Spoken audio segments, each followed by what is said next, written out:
Sports on Tap Detroit, brought to you by Tap and Barrel Grill, the Realtors of the Joe Wright Group, Jason Stiltner of Flagstar Bank, Baldman Entertainment. Good evening, ladies and gentlemen. I need all of you to stop what you're doing and listen. We are tonight's entertainment. We're here to fuck shit up. Sports the way it should be. Nothing sugar-coated, with loaded with all the information you wanted. From legends to prospects, nothing's off limits. Chris and Joe be taking on all topics with no stopping. They keep it rolling and going and ball hopping at a rate that's hard stopping. With news that's jaw dropping, they're getting it in. Sports Center competition, man, they in it to win. This ain't a fluke, from Carolina to Duke, from MSU to Michigan. You'll know if you listening, if you ain't, you missing it. All the excitement, they shock like a thundercloud and ride of lightning. Get it together, you know ain't nobody better. Bring heat than cold weather. You better put on a sweater, you better just let it go and all come and attack. Sit back, relax, let's tell them it's on tap. We'll do it live. Fuck it.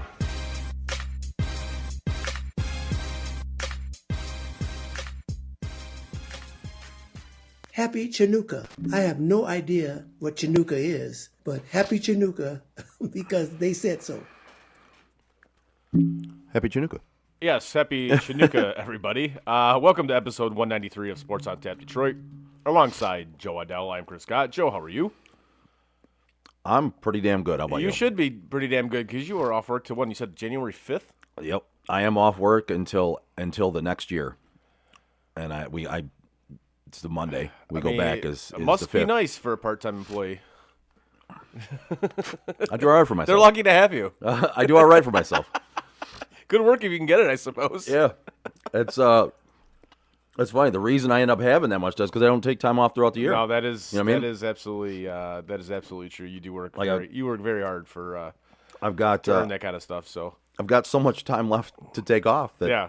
So I'm taking it. Yeah, it's happened the last 3 or 4 years around Christmas time. I have so much time left over that I just end up taking shit. One year it was literally I worked 1 week into December and then it was done. Well, I mean, you are obviously taking an extended vacation right now, which is awesome in itself. Excuse me. But you know who's taking a permanent vacation from their job? Sharon Moore. Yes. Now let's dive in a little bit to this stupid motherfucker. Let's talk some shit. All right. First of all, I mean, let's just get the obvious out of the way. You're the head football coach at Michigan, one of the most prestigious jobs, not only in college athletics, but in sports, period. Yes. Right, would you say? Some people would like to deny that, but yes. Okay. Wait, we could agree on that. I think we could agree on that. And not only were you the head football coach at Michigan, you were a black head coach at Michigan. The first. But in your wise decision making, you decided, nah, I'm married, I have 3 kids. But in your excellent decision making, you decided, this isn't good enough. I want to bang one of my staffers.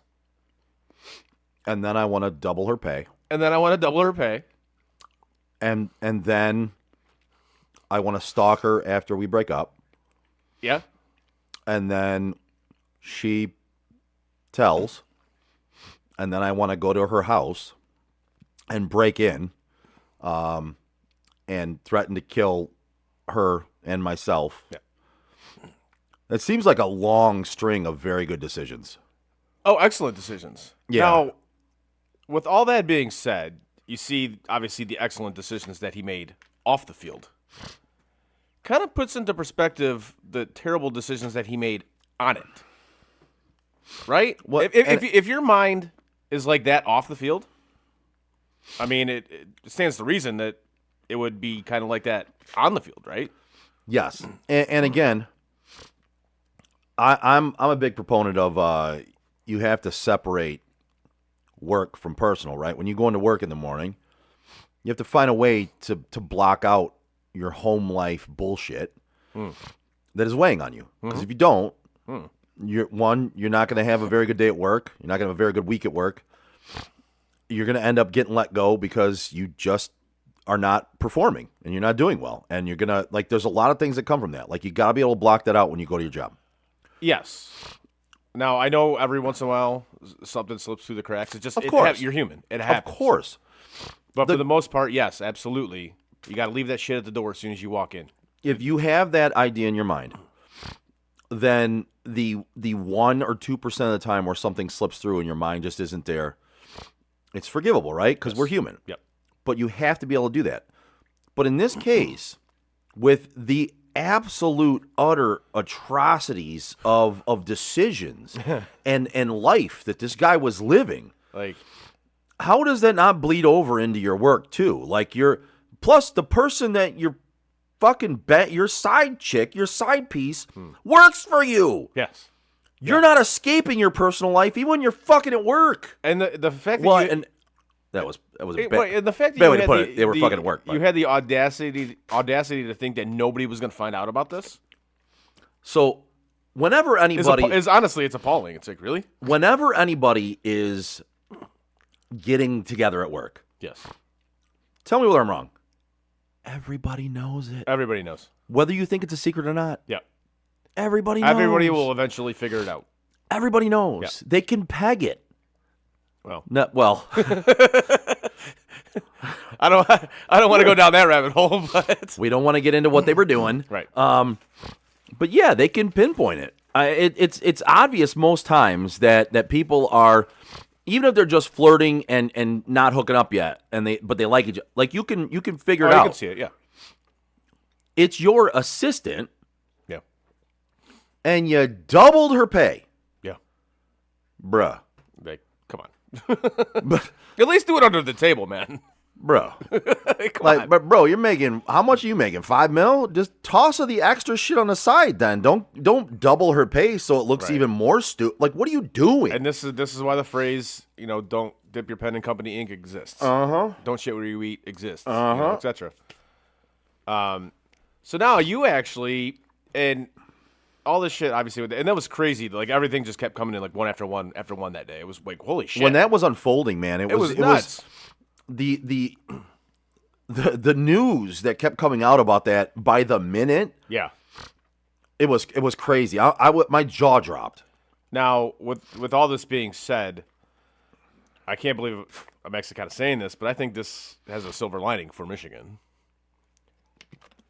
100%. Because 100%. just like all the stuff I've read, they kind of wanted to get rid of him anyway.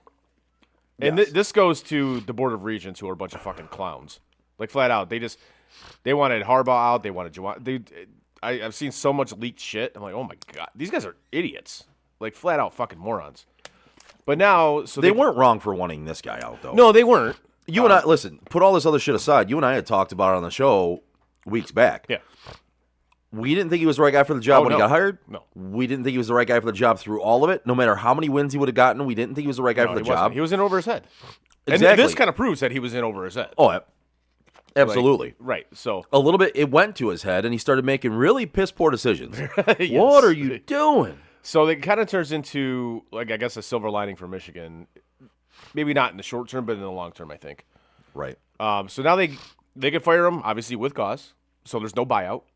It's like, okay. Now, obviously, when it happened, was it the best of timing? No, not really. Mm-mm. But ultimately, if you have to sacrifice 1 year of being, mid, which they've been mid since they won a national championship, okay, fine. And then, honestly, this year, let Biff run the show this year, Biff. and then go big game hunting after the season. Yeah. Like, that's the way I'm kind of looking at this. Because what I fear is going to happen is they're going to rush into a hire. That's the wrong guy. That's exactly what they're going to do. Of course, because that's, yes. I don't fear it. That's what they did I with don't- Sharon. I don't fear it. That's what they're going to do. Yeah. And I'm already set. That's what they're going to do. It's going to happen. I don't doubt it. Unfortunately, I don't doubt it. But ultimately, looking at this, I mean, given how bad it could be, where there was like sexual assault or stuff like that. Okay, this isn't the worst thing in the world to ever happen. Like, there's been plenty of men in power that have cheated on their wives, girlfriend, etc., whatever. Yeah. So, Relationship Yes. that then ended, yeah, and Sharon Moore's dude couldn't handle it. mentality Yes. ended. Yeah, like it just went off the rails. Went absolutely off the rails. Now, with this being a thing, obviously, Ward Manuel should be fired as well. Absolutely. I'm sorry. Like, I don't understand how this dude can have the cheating scandal and then this and Juwan all under his watch and keep your job. and keep his job. But the sad part is he's going to. I think he is too. I think he's absolutely going to. But you and I are lockstep on this one. I don't know how he still has a job right now. And honestly, that pisses me off. Because they've known about this for quite some time. And They were investigating it. oh yeah, and then you look at the time frame of this. And like, if Michigan had somehow beaten Ohio State and made it to the playoff, It wouldn't come out. not a chance. Not a chance. And that to me is ridiculous. No, I agree with you. And here's the thing, too. It was after signing day. Yeah. Like, so basically you run your signing day, too, because if this comes out before signing day, if he gets fired before signing You day, lose them all. yeah, but you're going to, you might, but you might not because they might not be there just because of him. Right. But now every single player that signed now does not have to honor that signing. Right. So to me, that was get it done and over with, man. But it should have came out when you first knew about it. Absolutely should have came out. And by all accounts, everything that I'm hearing of the relationship, of the doubling of her salary, you know damn well they had enough to fire him Oh, absolutely they did. a while ago. 100% they did. But they lose to Ohio State, they don't make the playoffs, and then they're like, well, okay, No, let's do it now. So, well, now we have enough. Get the fuck out of here. Yeah, this was handled incredibly poorly. Like most things recently in Michigan's history. Yeah. In recent history, this is just one more scar on the face of Michigan. And it's kind of getting exhausting as a Michigan fan. I'm not gonna lie to you're you. right. Absolutely. It's tiring, it's exhausting, and you get people that look at you and me like we're going to be every other Michigan fan and just put up the maize and blue wall or be that person. It's like absolutely not. This is fucking ridiculous. It at is this point. fucking ridiculous. And again, And Ward Manuel should be fucking gone. it stops with one dude. Absolutely And the fact that dude still has his job is pathetic. absolutely pathetic. It's absurd that he still has his job. Yeah, not a fan of what's going on up there. And- now, for all these other fan bases that are saying, "Oh, they're gonna negate wins and all this," stop with this nonsense, guys. They're going to negate wins because the guy cheated It's on not his wife. none of this is gonna happen. None of it. Wait a second. They're going to negate wins because the guy cheated on his wife with his assistant. How does it have anything to do with the fucking wins and losses? Some of these fan bases are just it's laughable. I see this shit. I was like, what are you even talking about right now? That doesn't even make any sense. Wow. But yeah, they come at it. Yes, Eric, got to be something behind the Michigan fit today. Well, they do have a pretty good basketball team from what I've seen. They got a pretty good hockey team too, from what I've seen. So, I believe Michigan hockey is number 1 in the country, and Michigan basketball is number 2. So, all right, I'll take that. As for Michigan football, get your shit together, boys. Like flat out, get your house in order, because this is fucking embarrassing. The cheating scandal and this, It is. It's embarrassing. It's completely embarrassing. Like you're supposed to you go by the motto of leaders and best. Are you fucking kidding me? Yeah. You might as well change that fucking song. Oh yeah, and I saw on Twitter today. This is actually perfect. That I'm in favor of hiring anybody who eliminates Mr. Brightside on his first day. Yes, Same. I would Same. be in favor of hiring that guy. Do you have any idea what that song is about? That's it. Oh my god! Like again, when I went there for the first game of the year, the night game against New Mexico, and I'm sitting in the stands. It's dark, and the song starts playing, and I'm everybody singing it, whatever. And I'm just sitting there, and I'm just like, It's a great song.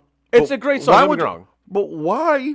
I'm like, but this is like a horrendous song to play at any sporting event. Like, it doesn't. If you actually listen to the fucking words, like, this is a terrible song to be playing right now. So I am absolutely 100% in favor of hiring anybody whose first order of business it is when they sign that contract to get rid of that fucking song. Yeah. I found it odd that Sharon Moore wanted to go golfing with a bunch of chicks from OnlyFans. Oh, yeah? Yeah, well, he said he wanted to have a foursome with them. So I was like, why? Well, all the things that are going on in this dude's life, he wants to take three chicks from OnlyFans golfing with him. That's weird, man. That is very weird, but I mean, we'll see how it plays out. I think there's going to be more that comes out, as there always is with stuff like this. But I'll be honest with you. Looking at the video of him sitting in being read in the white jumpsuit or whatever, being read as charges. There's something really wrong with this dude. If you didn't know that by all the things that have happened, this dude is mentally gone. Like, this dude needs help. Yeah, I think so. You know, and I don't say that with the fact that I think anybody should have sympathy for him. No, the guy made some really fucking bad choices. He did. When you do that, you got to pay for it. That's what happens. You make bad choices, do bad things. You gotta pay the consequences. You do. But I do think that this guy needs to get some mental help because he's not right in the head, man. And it's easy to put this all on him, but I think she's got to take some of the blame in this too. Absolutely. Like, come on, and she was. I don't care if she was a staffer or thought she might lose her job, whatever. I don't care about any of that. In this day and age, that shouldn't be an excuse. No, you knew his situation. You knew he was married. You knew he had 3 kids, and yet you went along with it anyway. Uh-huh. So what does that say about you as a person? A lot. You know? Like, come on. As much as this is mostly on Sharon Moore, It is. she's got to take some of the blame in this too. Like, let's be real here. She definitely owns a portion of it, I'll tell you that. Yes, definitely she does. Anyways, moving on to other topics. We have the college football playoff coming up. You're right. She is a grown-ass adult, lady friend, 100%. She should take her fair share of the blame in this as well. Moving on, we got the college football playoff starting this weekend, which I'm very excited about because Miami made it. Like we talked the last couple of shows that we did. How it was. Speaking of which, though, I got to be honest with you. You know, one of the games that you had us pick is for after next Tuesday's show. Is it really? Yeah. Oh, maybe I read it wrong. My bad. You're good. Which game? I think it's North Texas. Yeah. I think it's on the 27th. Yeah, we'll get an early pick in then. That week won't be finished until or we could next week. Or we could just not pick it this week. I don't really care. maybe we'll knock that one off, but we'll see. Yeah. I just happened to see it when I was going through looking at them. I was like, I did it really fast, so sorry, my bad. well, it just dawned on me. I meant to say it when I first got here. It just dawned on me now. Okay. I figured, what better way to correct you than live on the air? Hey, I don't blame you. That's the best way to do it. That really wasn't what I thought, but So again, we got the college football playoff starting this weekend. yep. With Miami getting in over Notre Dame. See, I don't even look at it like that. I look at it as Notre Dame didn't get in. Notre Dame didn't get in because of a couple other teams. I don't even look at it as Miami got in over Notre Dame. Yes, they did. Technically, every team that's in it got in over Notre Dame, right? Right. But if I was going to have anybody sit out for Notre Dame, it wouldn't have been Miami. Alabama. It would have been Alabama, or again, maybe one of the other. It really, to me, it wasn't really. I know it's come down to the conversation piece of Miami versus Notre Dame. Yeah. Because they played head to head in the beginning of the year. But to me, it was a little different than that in my mind. And then you go as the time has passed since that selection was made. You see Notre Dame just join a conference. And while I agree with this, they should join a conference.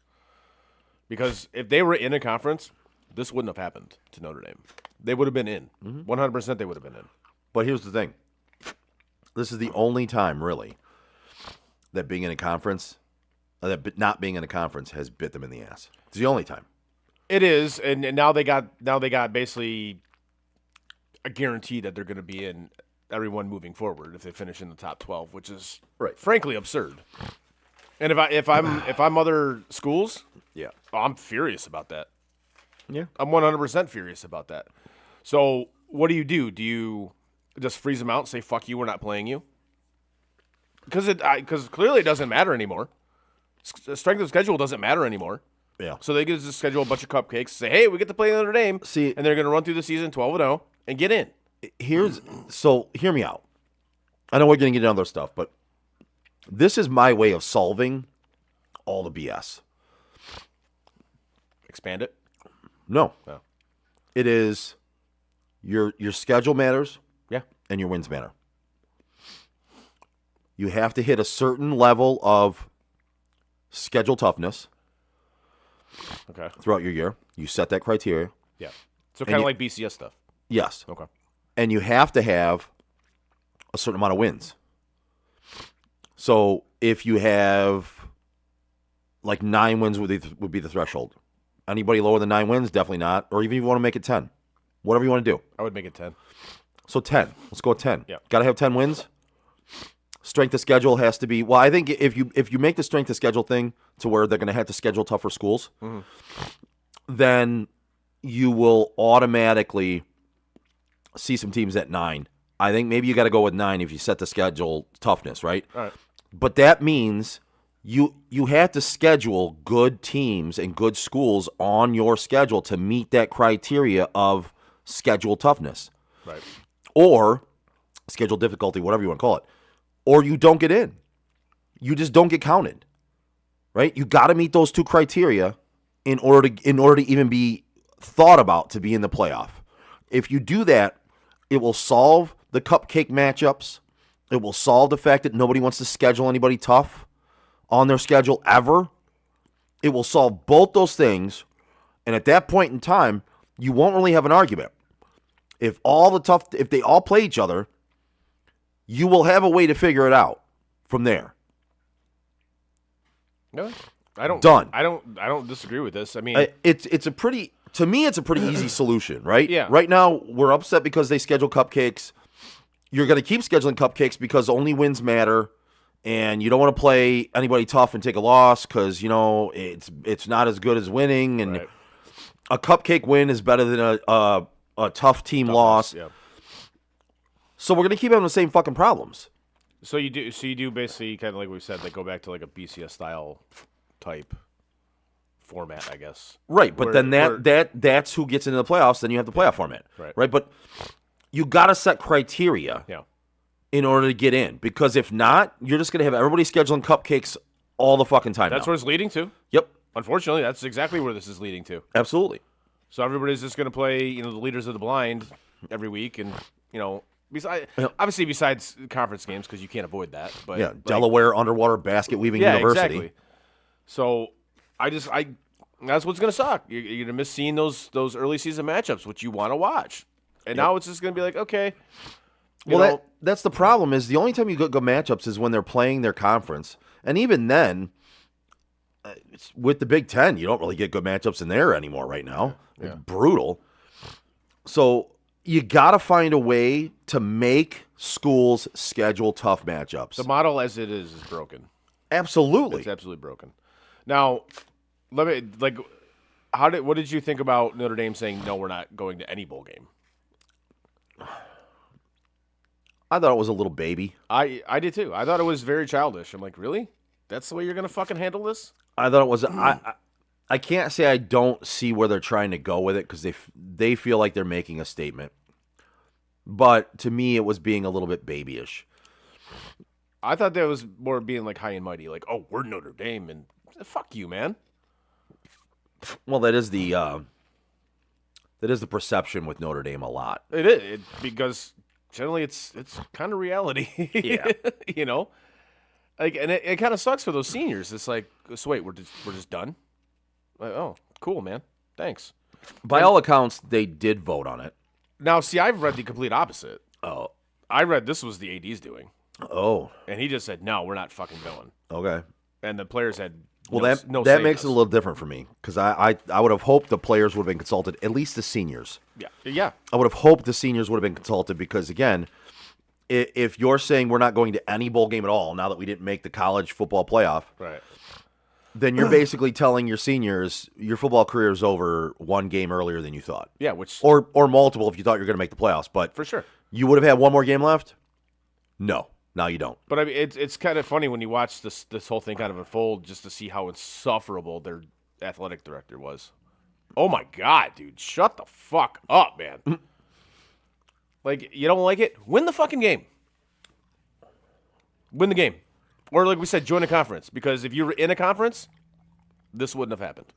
I think the biggest argument they have is that they were ranked above Miami the entire time, which, in all reality, Was crazy. it should have never been that way. But I agree with you, 1,000,000% on this. So the biggest gripe is you pulled the rug out from underneath of us. You had us ranked above them the entire time. Yeah. We didn't play, and then all of a sudden they jumped us. Yeah. Why weren't they in Now- front of them to begin with?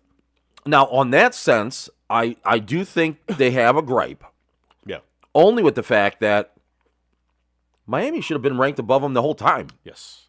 And like me and Frank were talking, and so let me get this straight. So the head-to-head only came to be a factor as like a last resort? Why wasn't that already factored in? It should have been factored in the entire time. That should, frankly, that should be the only thing that fucking mattered.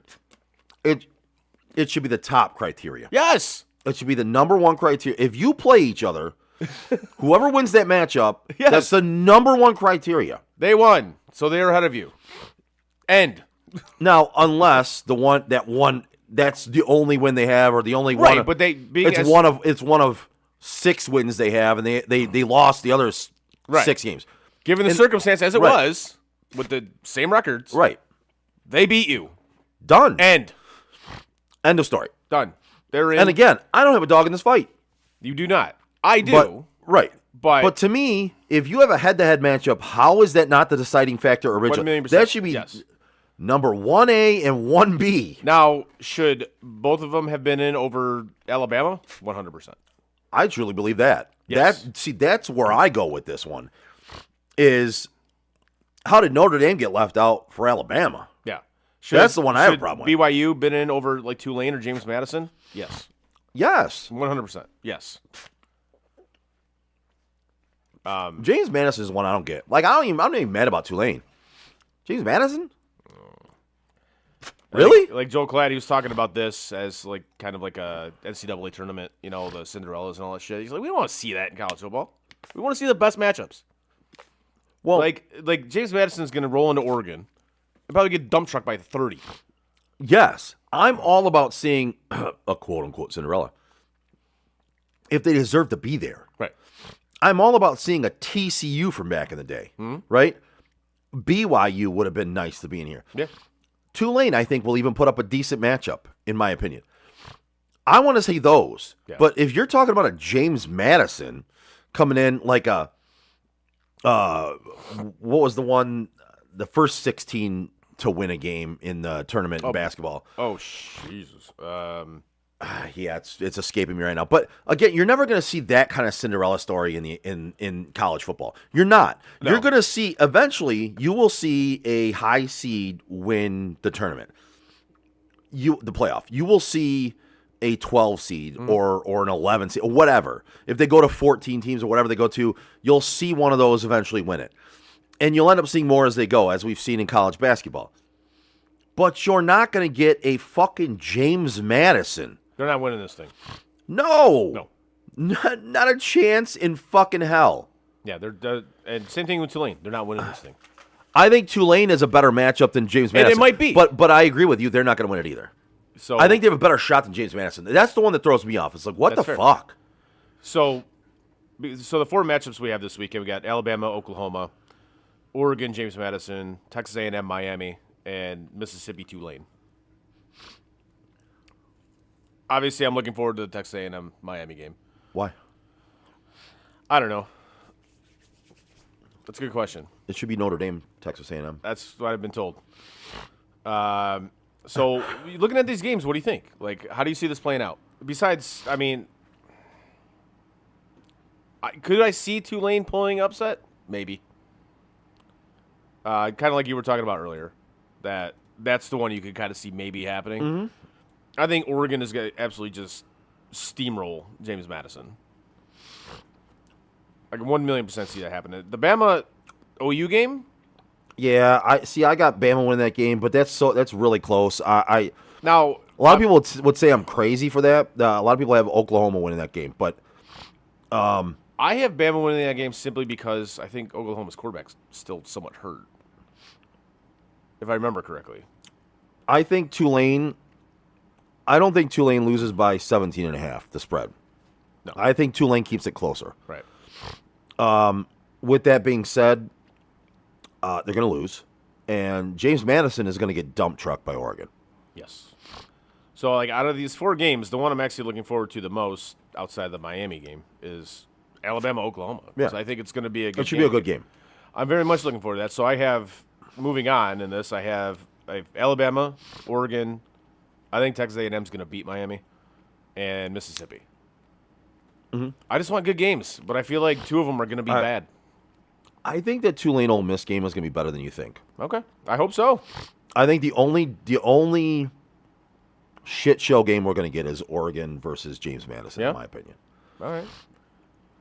I mean, I could be wrong, but we'll see how it plays out. I'm actually very much looking forward to it. You know who else is looking forward to it?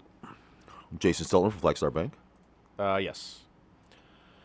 If you are a homeowner or looking to be a first-time homebuyer, give Jason Stiltner, Senior Loan Officer at Flagstar Bank, a call today at 248-752-3631. Jason has great mortgage programs for first-time homebuyers, including down payment assistance options and excellent interest rates. Again, give my guy Jason Stiltner from Flagstar Bank a call today at 248-752-3631 and get the excellent service you deserve. Flagstar Bank, Equal Housing Lender, member FDIC, NMLS number 27546. Yeah. Yeah. Happy Chinooka. I have no idea what Chinooka is, but happy Chinooka because they said so. All right, so we move on to the week that was in the NFL. Crazy week. I feel like there's almost every team in the NFL right now is a Jekyll and Hyde. Yes. Yes. There's not the dominant team. no. There and teams are hot and cold. Oh, yeah. Hot and cold. Oh, yeah. Hot and cold. Which is good for the fan base around here because they have a team that follows that exact that exact path. We'll get to that game shortly. But I feel like every team in the NFL right now is it's either hot or cold, man. It's Jekyll and Hyde type shit all the time. No, it is, and it's actually quite fascinating. If you truly sit down and look at it, you're like, Can we take a minute for the small chronic break? Yeah. Yeah. Can we take a minute and pour one out for the fact that the Kansas City Chiefs are not going to make the playoffs? Thank you. Thank you, Jesus. I appreciate you. It's the small miracles in life that I appreciate. And I appreciate you on this one. Thank you. And to make sure it wasn't going to happen, just on top of it, decided to give Mahomes a torn knee ligament too. Oof. Now, does that officially ends the dynasty, does it not? I would think so. I don't think it closes the window. No. But I think it ends the dynasty. I think if you're talking about ending in dynasty, I think it has to say it closes the window too. I think Travis is going to be gone. I don't think it does because you look at the Patriots; they had 2 separate dynasties. You know, like they had obviously the first one. They didn't make it to the they didn't win another Super Bowl for like another 10 years. Yeah, that's true. And then they had to rattle off Same 3 quarterback more? though. Right. I mean, I guess they could do it with Mahomes. So to me, but they made it to a couple more Super Bowls in that 10 years. Yeah. So to me, the window is still open. Yeah. I just think the dynasty, as currently constituted, is over. Yeah, I think Travis will end up being gone. I think, well, let's put it this way. Mahomes won't be back until at least halfway through next year, if not more. Torn knee ligament? I think he'll be ready for week 1. Really? I do. Man, I find that hard to believe, but, I mean, maybe. Yeah, I think he'll be ready. I think he'll be ready to go week 1. But, yeah, it's, I don't know. I'm just happy they're not in it this year. It'll be nice. I'm just ecstatic about that. Like I saw somebody That makes me happy. Somebody on Twitter posted like, "Oh, you're gonna miss the Chiefs and play." No, I'm not. The fuck I am. What are you talking? Oh, speaking of that, yes, I'm glad you got into this because I want to read you something that dipshit Nick Wright said. Nick Wright. He's a dumbass. The biggest fucking Kansas City slappy ever. Don't tell me what I will miss and not miss in the fucking NFL playoffs, because the NFL playoffs is one of my favorite things on the planet. Yeah. And the NFL is my favorite sport. I'm not going to miss a single thing about the Chiefs not being in the playoffs. I'm fucking done with them. I'm over it. All right, so listen to what this mental defective had to say. Whoever wins this year's Super Bowl will have an asterisk on it. You can't say you actually won and earned it without the Chiefs being in the playoffs. It's the NFL playoffs. It's the NFL. You beat who you fucking play. If they were good enough, they would have made the playoffs. Who cares? Whoever wins, wins. That guy can take his long hair and his douchey face and shut the fuck up. Seriously, I see that. I'm like, what? And they pay you for this fucking stupid shit? He's a dumbass. I don't know why anybody listens to him talk anyway. Neither do I. I can't stand the sound of his voice. No. But I read that. I'm like, he's a whiner. Like, what? Who cares who's in the playoffs? Again, if they were good enough, they'd be there. Right. Guess what? They're not good enough. So everybody else should just say, "Oh, I mean, the Chiefs aren't here, so why are we playing? Why are we even doing it? Just cancel the season then." We were gonna try to win the Super Bowl, but if the Chiefs aren't there, we're just, you know what? We're not even gonna try just now. Cancel the playoffs. Just fuck it. Yeah, you know, forget it. It's not worth playing because the Chiefs aren't here. And I would have said that if somebody said that when the Patriots didn't make the playoffs. Yeah. Oh wait, I don't think that happened. Anyway, but yeah, I mean that'd be like the Chiefs got knocked out of the playoffs. Even if they made the playoffs, got knocked out of it. Well, now there's an asterisk because the Chiefs aren't in the Super Bowl. That doesn't make any sense. That makes no sense. Zero. They don't have a good team this year. No. They got beat by a lot of teams. They did. That's the reason why they're already eliminated from the playoffs. Yep. Shut the fuck up. Yep. That's one of the more idiotic things that dude. And that dude said a lot of idiotic shit. I was say he says a lot of dumb shit. And I think that's up there. But anyways, we digress. Thursday game. They've lost 8 games. Yes. 8 games. You're telling me that whoever wins the Super Bowl, they have an asterisk because the 8 loss at this point, the 8 loss Chiefs team didn't make the playoffs? Yeah. Shut the fuck up. It's just so stupid. So dumb. Moving on. Falcons Bucks Thursday night actually turned out to be a kind of an entertaining game. Yeah. And Kyle Pitts, like, okay, like you were like prime Tony Gonzalez in this game, which was like, yeah, it was a very weird.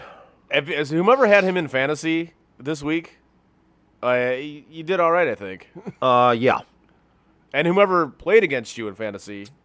Well, the funny thing is, there was a lot of people that didn't play that motherfucker. That's my point. But if you did, yeah. Oh, if you played against him, yeah, you were toast. Yeah, you were absolutely toast because. But I saw a lot of people did not play him because why would you? Why would you? He hadn't really done a whole lot. Exactly. Now, he did better this year than he's done in previous years. He but did, yeah. It wasn't worth necessarily starting and throwing him in your playoff lineup. Yeah. But just watching that game and just, oh my God, there's so many mistakes. Honestly, by both teams, to be honest. Yeah. I'm not surprised. Thursday night game, it's a regular thing now. It's like clockwork. There's going to be a ton of flags, ton of mistakes, etc. And it was like neither of these teams wanted to win this game, especially the Bucks. I'm like, dude, you guys are kind of fighting for your playoff lives here, and you're playing like absolute dog shit at like the worst time. And it caught up to them, and they ended up losing. However, though, this game, elite jersey matchup. Mm-hmm. Fucking beautiful, both of them. The creamsicles and the Falcons black with the red helmets. Oh, gorgeous. Throwback of all throwbacks. From what I hear, they're going back to those next year, like permanently. The creamsicles? No, the Falcons. Oh. I mean, I would love if the Falcons or the Bucks went back to the creamsicles. Those things are sweet, man. Yeah, those Falcons ones are great too. It reminds me of Dion. Exactly. So yeah, that game was crazy, but hey, props to the Falcons, man. They got nothing to play for. They've been eliminated from playoff contention, but it didn't stop them from going into Tampa Bay and getting a big dub. So good for them. We moved to the Sunday slate. Bills Patriots. I'm watching this game. I had to bowl Sunday morning. I felt like shit, but I had a bowl Sunday morning. I'm like, you know what? We left. I was like, let's go get some lunch somewhere. So we went to our buddy's bar that we talked about in Ferndale. I'm gonna try it out. Pretty good food. Anyways, so I'm sitting there watching this game, and Patriots go up 21-0. I'm just like, this is a Sean McDermott masterclass I'm watching right here. You know, we leave at halftime, get home, start watching, put it on Red Zone, even though it was on CBS, but I just put it on Red Zone because I just wanted to watch the other shit, Yeah. And I'm watching it in the second half. I'm like, and like you kind of talked about Jekyll and Hyde, right? Yep. The Bills are, I think, one of the most Jekyll and Hyde teams, period, because they look like they've never played football ever in the first half, and the second half looks like they could probably win a Super Bowl. Mm-hmm. Okay, cool. And they end up taking out the Patriots 35-31. Josh Allen does his thing. Just to see that fucktard Dave Portnoy fucking running his mouth. Oh, we're the Patriots. It's always been us. Blah blah. This is who we are. It was 21-0 when he said that, right? Yeah. And he's running his fucking mouth and this, that, and the other thing. And then the tears afterwards. Like, this is why nobody likes you. He was crying? No, he wasn't crying, Oh. but you know what I mean. Like, Yeah. this is why nobody fucking likes you. He's a douchebag. Yes. The only good thing he's ever done was helping out the small businesses and the pizzerias with doing his I'll give reviews. you that. Absolutely. And that I like. But other than that, he's a fucking douchebag. Other than that, he's a fucking clown. And he's very hypocritical. Very hypocritical. Absolutely. But it was nice to see the Bills come back and take that game just to shut his dumb ass up. Good win for the Bills. They moved to 10-4. Keep their division hopes alive. We'll see kind of how that plays out. But I was kind of surprised at that game with the Patriots defense that game, especially in the second half. Like what? 5 straight touchdown drives? They looked great in the first half. They did. And then something happened, man, and it was just they were running into each other. Yeah. I mean, it was ugly in that second half. There was no other way to put it. Yes, it was. I agree. Moving on, Bears-Browns. I like him. He has Miss Peaches. What? Alicia said, I love him. I like him. He has Miss Peaches. I don't know what that means. Oh, I think it's his dog. Well, you can like his dog. You don't have to like him. He's a douchebag. Yes, he is a douchebag. Very much so. Although you do say you like us too, so That's so. I mean, look at the guy she married. checks out. Yeah, it kind of does. Got to kind of question your decision making on this. Yep, checks out. All right, Bears-Browns. The Bears hammer Cleveland 31-3. Hey, anyone want to tell me how Shedeur did? You want to let me know how Shedeur did? Because, against all odds, right? Yep. Yep. So I can tell you that he passed for 177 yards. Let me see. Yeah. Yep, 177 yards. Yep. 3 interceptions. A 30.3 rating. Yeah. I think he had a 51% completion percentage. But right, of course, now you have everybody coming out that's on the Shedeur bandwagon or whatever. Yep. Giving you all the stats of other quarterbacks that have played against Chicago this year. Of course. Yeah. And just saying, well, Joe Burrow didn't do well against Chicago, and so-and-so didn't do, like, okay. I get it. You're saying that other quarterbacks didn't do well, so we shouldn't judge him on doing it. No. To me, every quarterback is judged on every game they play. And you can't go out there and play a dog team every week. Can't pick and choose, man. You have to go out there and make plays. Yep. And listen, I want Shedeur to work out. I have no reason for me to not want him to work out. Being a Browns fan, I want him to work out. I don't want them to have to draft another quarterback. But fam, you got to be realistic with it. You got to look at it realistically. He had a great game. One game against a dog shit defense. Yeah. Okay? I'm not I'm not going to throw him in the garbage based on this performance either. He's got a few more performances ahead of him against teams. Let's see what he does. But you can't just say the games he does great, that's great. Right. And the games he does bad, you're like, well, other quarterbacks did bad too. It's not really the way it works. What I love about this, I saw this earlier in the week, is that, when they weren't playing him, it's racism. He's black, he's arrogant, etc., whatever. Okay. I hear you. All right, so we're going to put him in. You're the starter now. Oh, but you can't play him against those teams. Yeah, I know. Why? Oh, because they're too good. Well, You're setting them up to fail. Now you just want him to fail. Yeah, so Wait. it's like, well, what do you want? So when they weren't playing him, it was racist. Right. Now that they are playing him, it's racist. I will say there has been some shady shit going on. Oh, the wristband thing? Yeah, like the dude had they were calling plays and Shadur had the wrong wristband on. I mean, I want to know who that's on. Is that on? Did Shadur put on the wrong wristband? I don't know. Did they give him the wrong wristband to put on? I'm not sure of the inner workings of the Cleveland Browns I know, locker room. but I'm just saying, like that is a little shady. I'm not going to say it's not. Fair. I will also say that. So here's one that's out there, and you take with it what you want.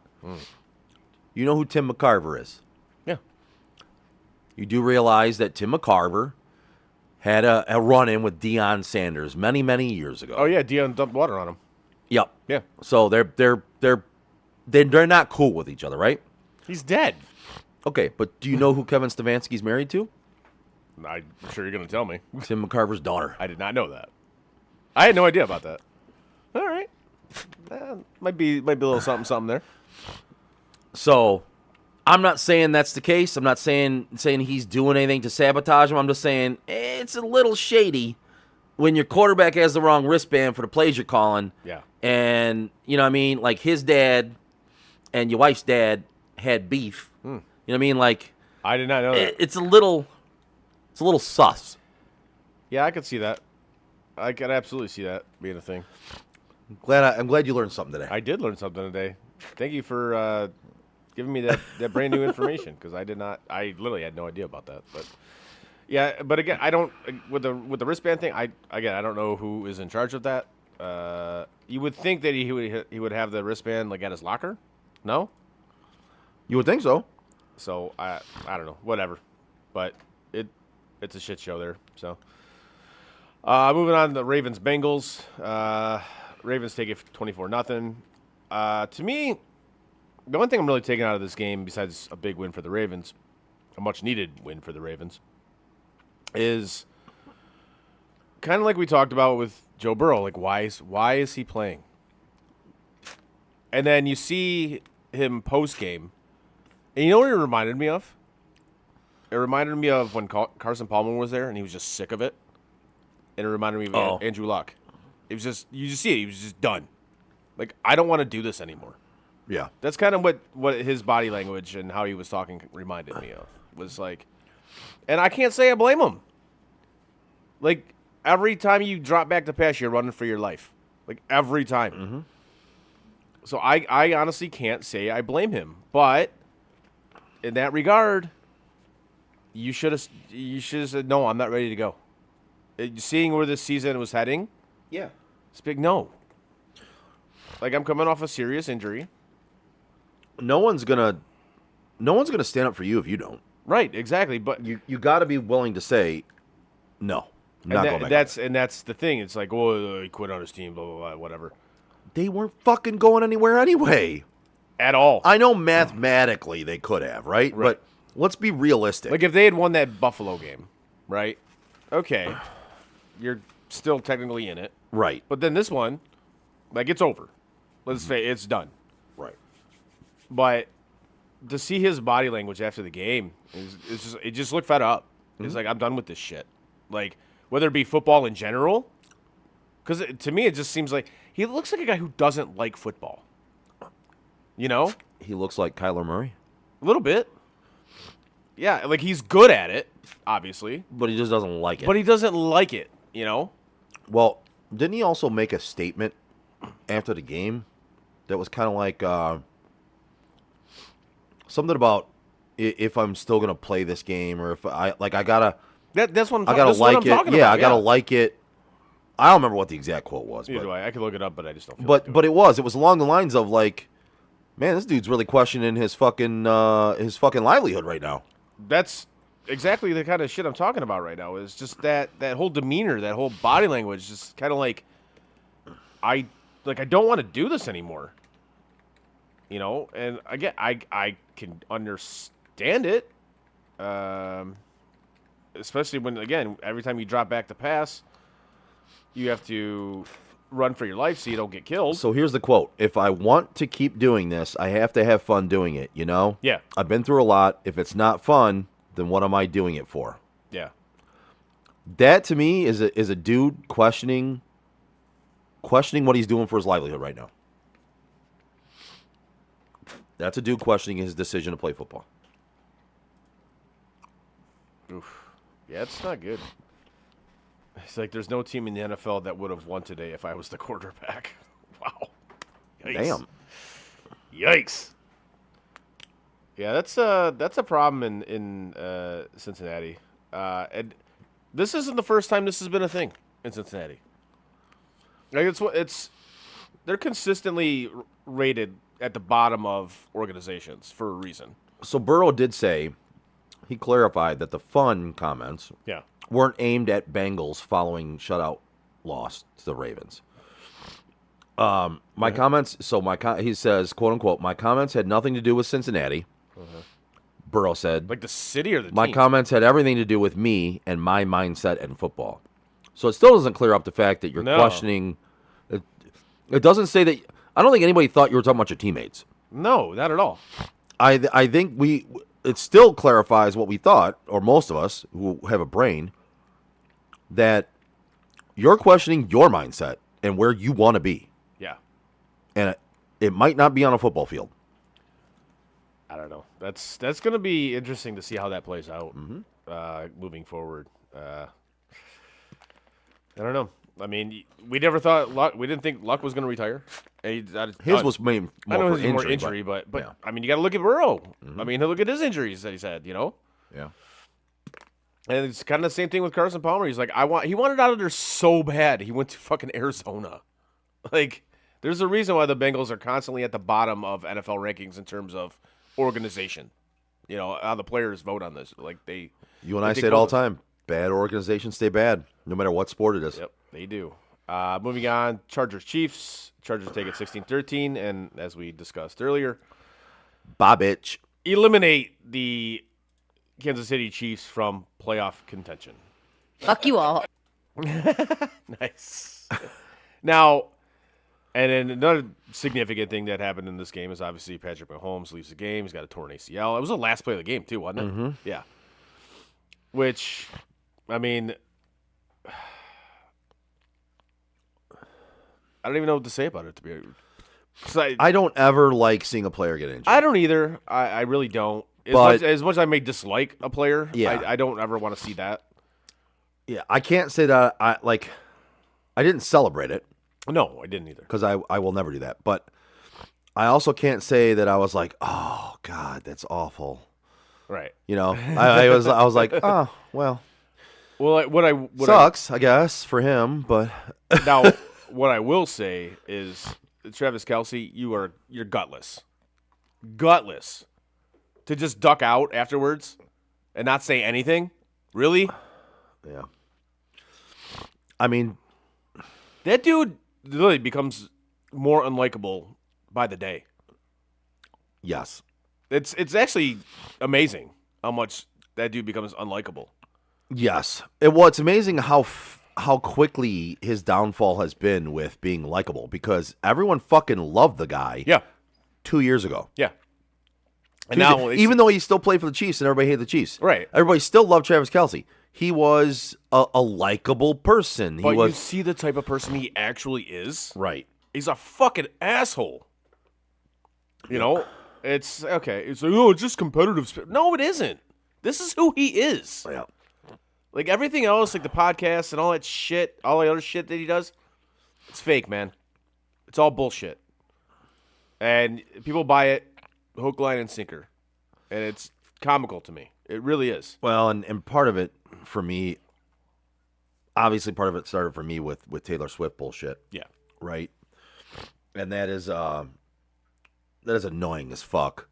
But I almost feel like when they got together, his ego has now gone. Even though he had a big ego in the first place, his ego is just out of the fucking galaxy at this point. Well, of course. How could it not be? You're dating one of, if not the most famous chick on the planet. Right. You know, you're engaged. It's just it's annoying as fuck. You know what I mean? Like, oh yeah, big time. Yeah. Yeah. So, it's his downfall. It's been very rapid. Do you think this is the last year? It should be. I don't think it is. I think he did pretty well this year, honestly. On the field, he actually did better than he has in previous years. But this is why I think it should be. Right, like go out. Could just be done. Mm-hmm. Like, his brother could have played one more year. But he realized, he's like, no, man. Like I don't want to be that guy. Like, I'm good. Yeah. I don't want to be that guy who is struggling, and tarnish a Hall of Fame career. Tarnish my legacy. Yeah, exactly. Like, you got the rings, you got like, all the accolades. Don't be Jordan playing at 44 exactly. or whatever. Don't be that guy. On the fucking Wizards. Right, exactly. Don't be that. You're good enough to get out now. You're relatively healthy, I suppose. Obviously, I don't know all the dings and all that shit that he's accumulated. Yeah, you're as healthy as a football player can be, right? After playing a career. Why? Right? You have the rings, you got your accolades, all that shit. Just end it. Be done. Move on with your life. You have a girlfriend who's going to be your wife, a fiance who's going to be wife, who is the richest person on the planet, other than like Bezos and right. Elon Musk. Like I get the competitiveness. It's hard to leave that. I can understand I get it. But don't be the guy that hangs on too long. And here's the only thing that I don't want out of this. The sooner he retires, the sooner we're going to have to see him in a fucking studio or announcing a game. Yeah. So now, let that one sink in for a minute, bro. Now, I'm okay because I don't watch the studio shows. I don't either. So that I couldn't care less about. But if he's in like a broadcast, then I'll be like, are you fucking kidding me? I gotta listen to this. I mean, we've had to listen to douchebag Romo for how many years now? Ooh, Jim. Oh my God. Is he gonna? I don't know. He could. Ooh, Jim. Gotta get rid of that guy. It's so bad now. Like it's been. I've never liked him. No, the first year was. The first year was actually really good, but then now he's turned into literally a caricature of himself. Oh yeah. Yeah, the first year was like. It was almost refreshing to have somebody a little bit, but I never liked the way he talked into the mic. Well, but see this version of him right now. Oh, is annoying as hell. Oh yeah, but it's the first year you didn't get that.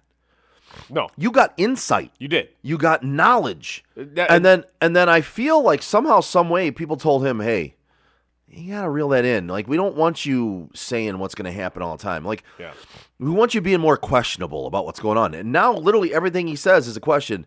Ooh, that looks. Ooh, Jim, I'm not sure that maybe he could. Ooh, I don't know. What do you think? Ooh, Jim. Like, first of all, why do you always sound like you're on the shitter? Like, why does it always sound like you're squeezing out a fucking turd that hasn't come out in 3 weeks? Like, it sounds like you ate too much cheese. Why do you sound like Macho Man all the time? Yeah, like what is happening? Now, and it sounds like you're on the shitter, or you're gonna say snap into a Slim Jim at some point. Like, what is going on? And Nance is just like, I can't wait till this dude is out of here. The fact that Nance's career now is tied to Tony Romo, fucking sad. Now, if I don't know how many years left he has on his deal, it can't be that many. Can you look that up? Yeah, I can look it up. Listen, I'm not Stat Girl, motherfucker, but I will look it up for you. Shout out to Stat Girl. But I will look it up for you. I don't know how many years he has left on his deal. I want to say it's 2. I could be way wrong on that, but I think it's 2. If you're CBS, do you just say, you know what? It's been real. Move on. Lord. Lord. Is it way more than 2? Way more than 2. Oh, really? He signed a 10-year, $180 million deal with CBS in 2020. He's got 4 more years left. Okay. He signed it in 2020. So it depends on what time in 2020 he signed it, whether he has 5 more seasons left or 4 more seasons left. Okay. So that'd be obviously a lot to buy him out. Too much. Yeah. Because I was going to say you buy him out and then throw the bag at Greg Olson. Yes. Now, Greg Olson, Awesome. he's good. Yes. I would like to have him on more broadcasts. I'm a big fan. Yep. Not just because he's a Miami guy, but he's actually good. And I dig that. He's not a caricature. So the details of the contract: Romo's 2020 contract is a 10-year deal worth $180 million, which averages out to about $17 million a year. Industry impact: the contract was considered groundbreaking and set a new benchmark for NFL broadcasting salaries. It reportedly influenced subsequent deals, such as Troy Aikman's and Tom Brady's. Yep. Let's see. Since signing the deal, Romo's performance has been criticized for a perceived decline in quality and chemistry with his broadcast partner, Jim Nantz. Some reports indicate CBS has even staged interventions to address these issues. CBS pursued the deal to secure Romo for their NFL broadcast package, as other networks like ESPN were also interested in him.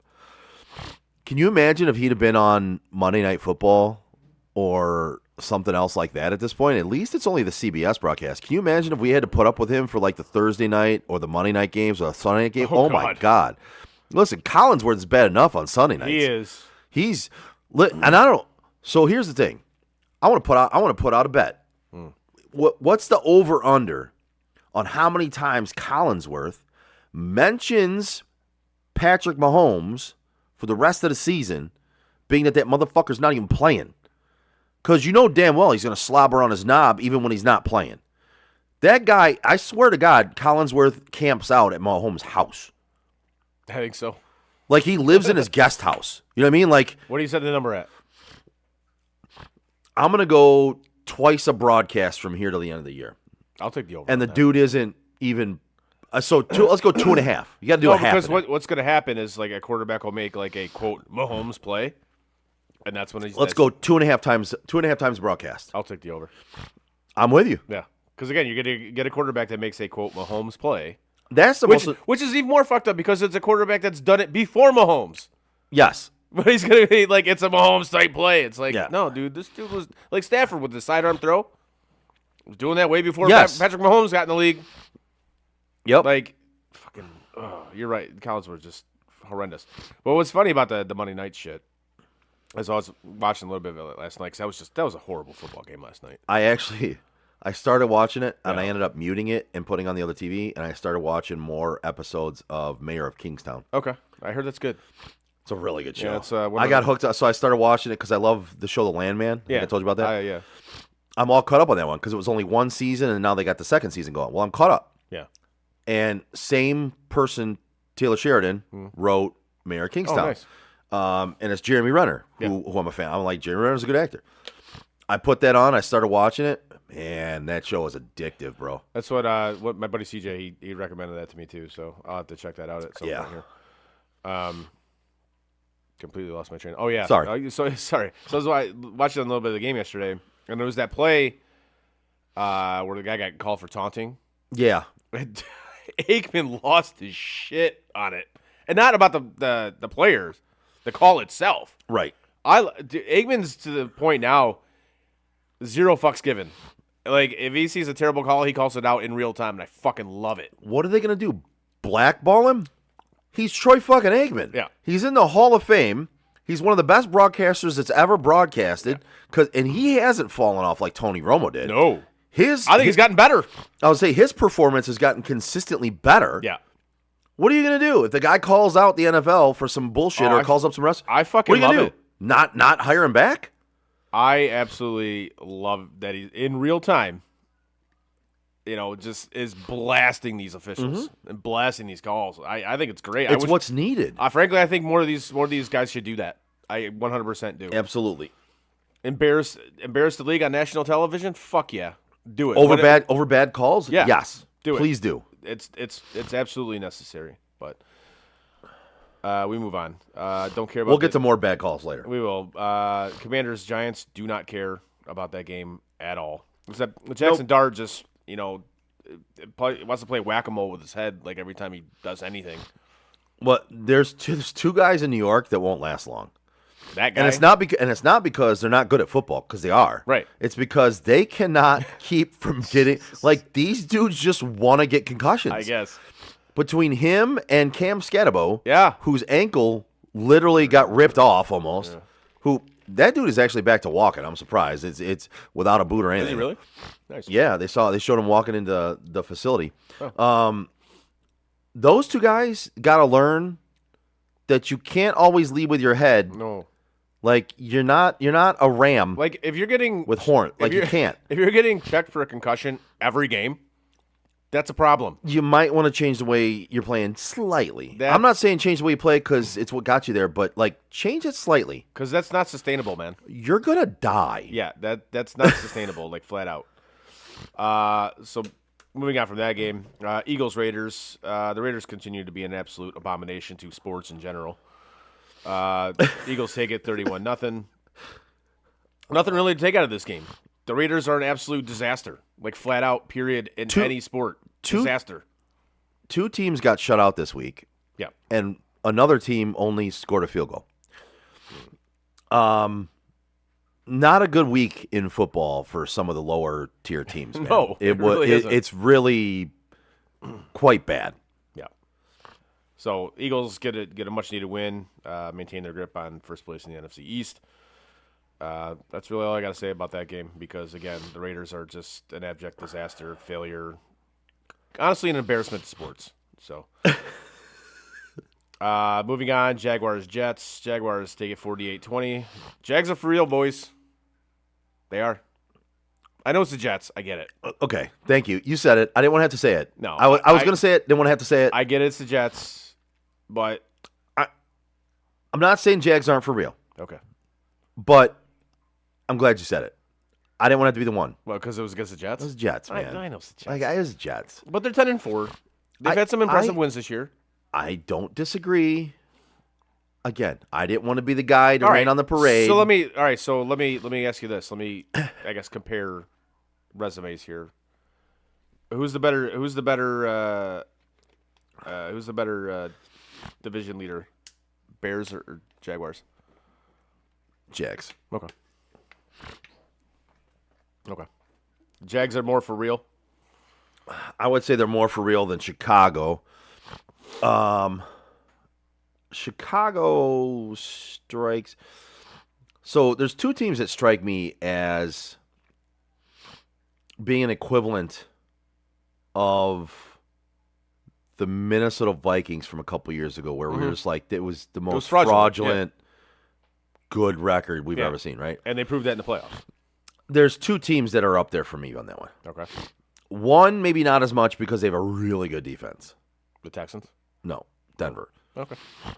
Denver's record to me does not show. It shows them as being better than they actually really are to me. Their offense is inept most days. Yeah. It's always late.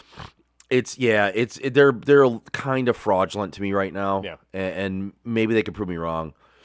And then the Bears. The Bears took it to a really bad Cleveland Browns team. And not that the Bears defense isn't good. They are good. They're not Denver good. No. And they're a little fraudulent to me. Okay. Well, you know who isn't fraudulent? The Joe Wright Group. That's right. Whether you're buying or selling your home, now's the time to take advantage of having the expertise of 3 real estate agents for the price of 1 on your side. Make the right move with the right group, the Joe Wright Group. Give Craig Joe Wright, Mike Bush, and Shane Wilson a call today at 248-535-4750 to fulfill all of your real estate needs. Yeah. Texans Cardinals. Big win for the Texans. They take it 40-20. Not really. Honestly, I didn't really watch much of this game at all. Unfortunately, so I can't really tell you much about it. I was on Red Zone most of the day. There wasn't. Yeah, this game was on. I mean, Stroud looked like he had a decent day. 260 and 3 touchdowns. Okay. Nico Collins had a decent day. Helped me Yeah. out. Helped me win a playoff fantasy matchup. This was honestly, it was a high-scoring game. If you're looking at fantasy football alone, it's a high-scoring game. Trey McBride in there Jacoby Brisket, with baby. 2 touchdowns. Jacoby Brisket, another 249 with 3 touchdowns. I told my buddy at work. Michael Wilson. He has Brisket. He was thinking about who to start. I'm like, dude, start Brisket. Well, so here's the thing. I have him on one of my playoff teams, and I had a bye this week in that league. Right. And so out of my 4 leagues, I made the playoff in all 4. I got 2 buys. And then I won a matchup in one of my leagues. So I'm only out of the playoffs in 1 league right now. So I'm in the second round of the playoffs in 3 of my leagues. 3 of the 4. I'm debating on whether to play Jacoby Brisket this week over Drake May, who was one of the best picks in fantasy this year, because I literally got him in the second to last round in the work league. I waited to take him in 3 of my 4 leagues, and he was a top 5 quarterback all year. Right. But if you look at scoring right now, since Brisket's been playing, Fantasy machine. He has actually outscored Yeah, he's a fantasy Drake machine. May because they're playing from behind all the time. Yeah. So it was like Stafford with garbage Detroit. time, yeah, garbage time points count. I know in real life they don't. Yes. In fantasy football they do. And that's why we when we talk about players like who's better, people always look at it from a fantasy point of view. It's like no, don't look at anything. There's that. 2 ways to look at what you're judging, and you have to state them, which I think on this show we clearly do. Whenever I'm talking fantasy, I say fantasy-wise. But when we're talking reality football, we just talk reality football, Yes, right? yeah. Jacoby Brisket, not a great quarterback, Not a great quarterback. for reality football. Fantasy quarterback, For fantasy football right now, outstanding.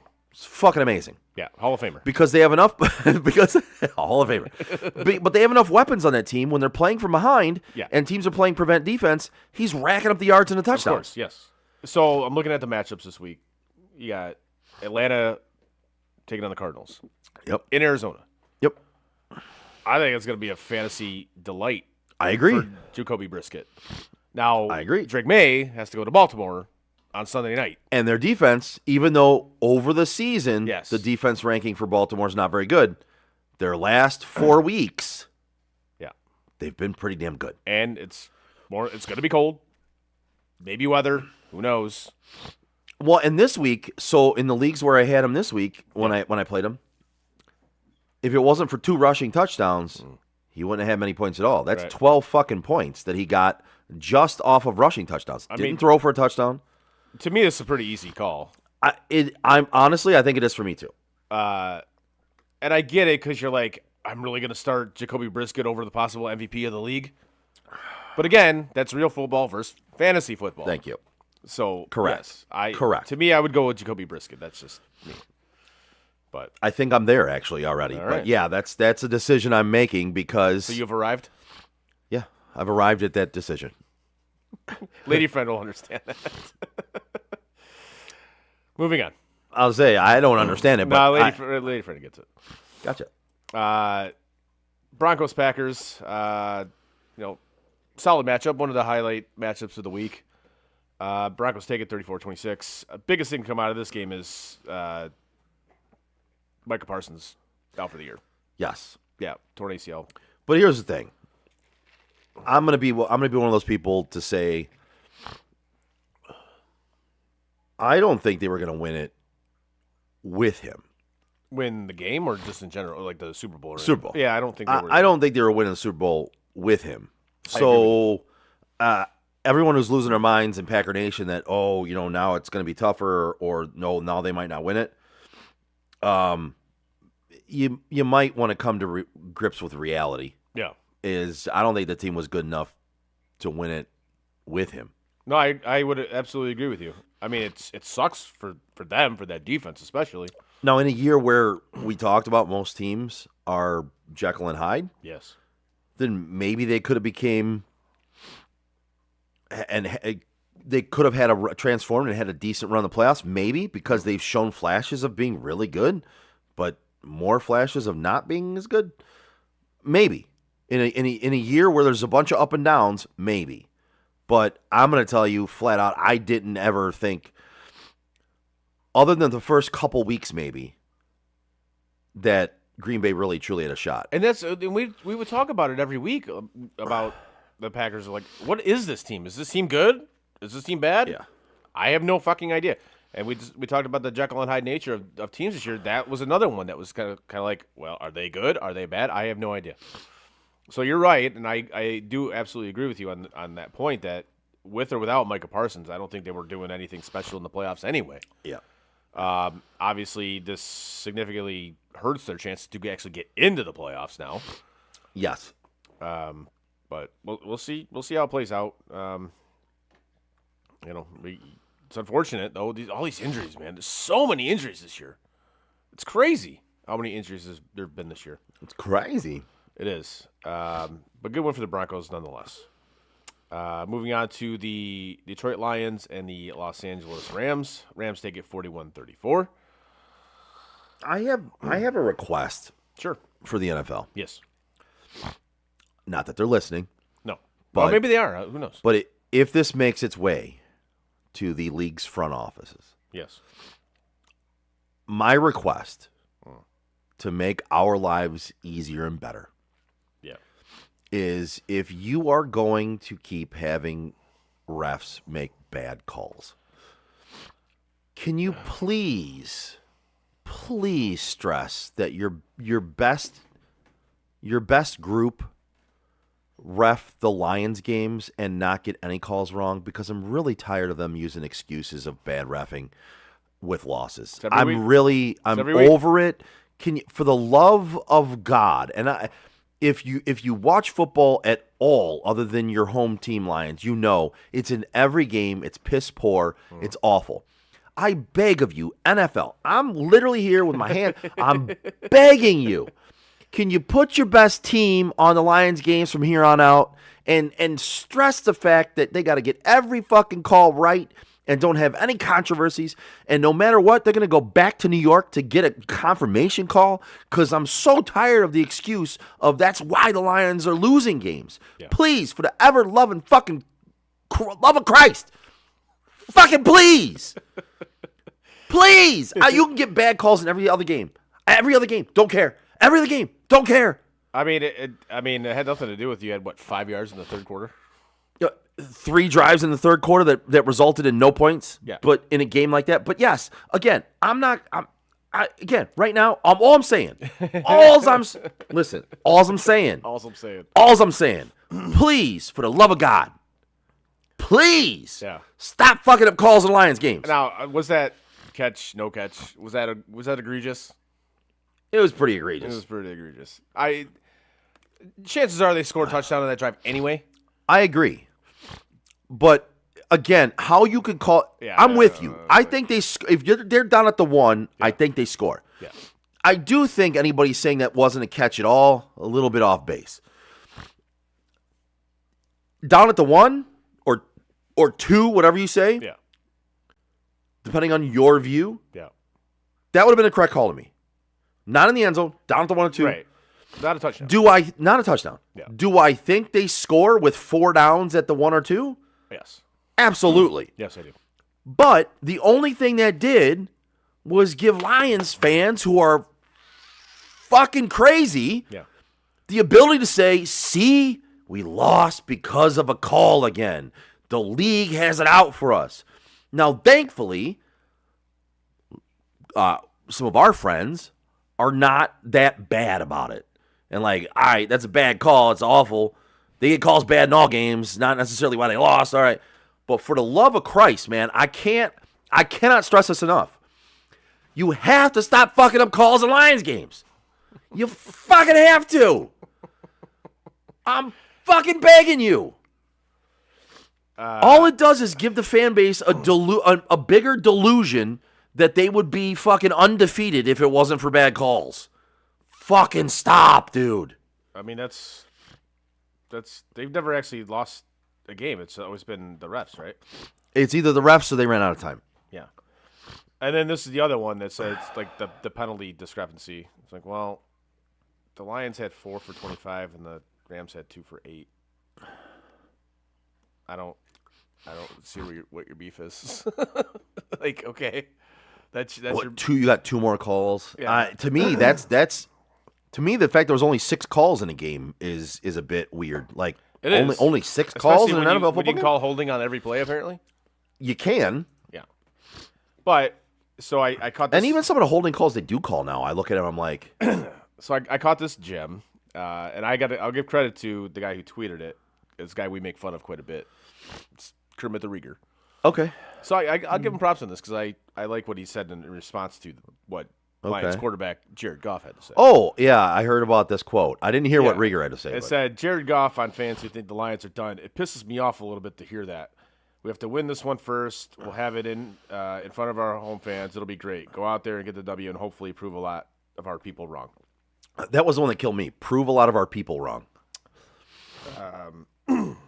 So the response to that from Kermit the Rieger. So Goff is pissed at doubters who ... chant his name, and not just in football games. They do it Everywhere. They do it at basketball games. They do it at games, hockey games. baseball games. In They do bars, they do it at the fucking Thanksgiving Day parade. everywhere, fucking everywhere. So they chant his name everywhere. They pay exorbitant ticket prices, which they do. Been kicked in the groin their entire life. True. Accurate. Celebrated his new contract. Facts. Yep. Are forced to watch Ben Johnson potentially win the division when Facts. they all said he wasn't shit. Facts. All while he can't beat a quality defense. Facts. Makes sense. Yeah. So I will give Kermit the Rieger props on that response. Good I'll for give you, buddy. I'll give him props on that too. I didn't hear his response until now, but I'll give him props on that one. I did hear the quote, Yeah. and fans doubting whether you can make it all the way. I think the Detroit fans have proved that they're some of the most loyal fans to their own detriment. Oh, yeah. Big time. So for you to say it pisses you off and to laugh about it and say that kind of pisses me off that they're doubting. So are you saying that how dare you doubt us? We've given you more than enough. Like, are you being higher than mighty that how dare you doubt us? We went to an NFC championship game. Is that what you're saying? How dare you doubt us? We gave you a number 1 seed going into the playoffs, Yeah. even though we lost in the first round. How dare you? Like, is that what you're saying? That's how it comes off. Like the Because at that point in time, Jared Goff, how dare you? I'm actually going to stick up for Lions fans right now. Yeah. No, I'm with you on this. How dare you, when this fan base has been nothing but loyal to their own fucking detriment? Yep. No, you're 1,000,000% on point with this. I mean, You can't win back-to-back games this season. You expect the fans to just blindly they're backing you, but they're saying they have doubts. yeah. And And you know why they have doubts? Because they've been kicked in the teeth for the past 70 fucking years. because the current regime right now, who they thought had a Super Bowl Or hell, contending 80 team, years. right? And the current team, who they thought was a Super Bowl contender, can't put together back-to-back wins in a season. Yeah. So, So how dare you, Jared Goff? Fuck Yeah. you. That's fucking bullshit. On behalf of the Lions fans that I'm not a part of anymore, yes, who are some of the most loyal fans in the NFL, 1,000,000%. fuck you. Yep. No, I don't think I could have said that better myself. Because it's such an ignorant fucking thing to say.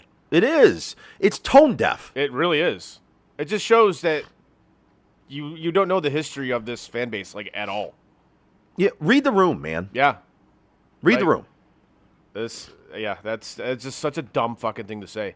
And what's most fucked up part about this is Lions fans won't care.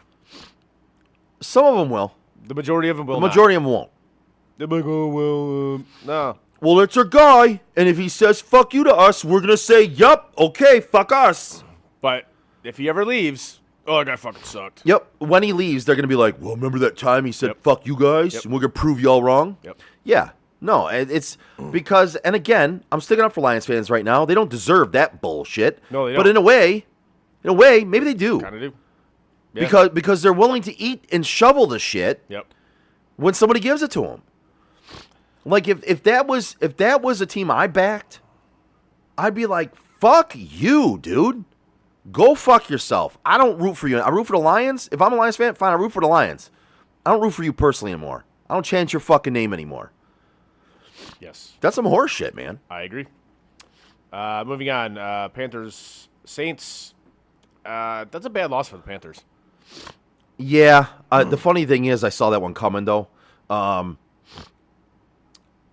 That was one where I actually won a little money on the game. I saw that as a trap game. Yeah. Yeah. If they had the Panthers are clearly not at the cusp. They're again. They don't know how to win. They don't. Yeah. And again, that was a bad loss for them. They should have won that game. Yeah. Put themselves in a better situation. Bad loss. Again, they're better than people thought they were going to be. Yeah. They're borderline a playoff contender. But on the flip side, a solid effort for the Saints. You know? Yes. Yeah. Playing for nothing, basically. They went out there and put together a decent game. And I'll be honest with you, Tyler Shuck, I'm going to call him Shaw. I'm going to call him Shaw. Tyler Shamwow. Tyler Shaw. I'm going to call him Shamwow. Tyler Shamwow. Yes. Continues to put together some decent games, man. And I know it's the Panthers, but again, he had a 110.4 rating, 272 yards, a touchdown. He's doing what's asked of him, and if this is what he is in his rookie season, if he can grow and become a better player, yes, man, New Orleans might have their quarterback. We'll see. He looks better than Spencer Rattler did. Tell you that. Not exactly a high bar. Yep. Niners, Titans. Niners take care of business, 37-24. Not much to say about this game except a good team went to play a bad team and destroyed them like they should. Yes. Moving on. And can I just say one other thing? Sure. That for me, there's not. I'd have a hard time finding a more hateable player right now than Juwan Jennings. And I like the Niners. Yeah. But big fan of George Kittle. I think that's a guy that I would like to go have beers with. Seems like a fun dude. You know what I mean? I think it'd be a fun night out. Yeah. Fun dude. Yeah. Like good dude. Yeah. McCaffrey, great football player, right? Really great at what he does. Brock Purdy, fucking Mr. Irrelevant, making a career out of it. Millions of dollars now, and he's a franchise quarterback. Right. Juwan Jennings? Bro, fuck off with your bullshit. Can't stand you. Even players in the league are saying you're a bitch. What did he do? He's just always a bitch. He's always complaining. He's one of those diva receivers that hasn't earned it. Like, you're a diva receiver, and you didn't even earn it yet, bro. Like, you're acting like prime T.O. and prime Chad Ochocinco and prime diva wide receiver, and you're not even a receiver in his prime that deserves diva status. Shut the fuck up and stop being a bitch. Fair enough. Seahawks, Colts. Seahawks take it 18-16. Seahawks.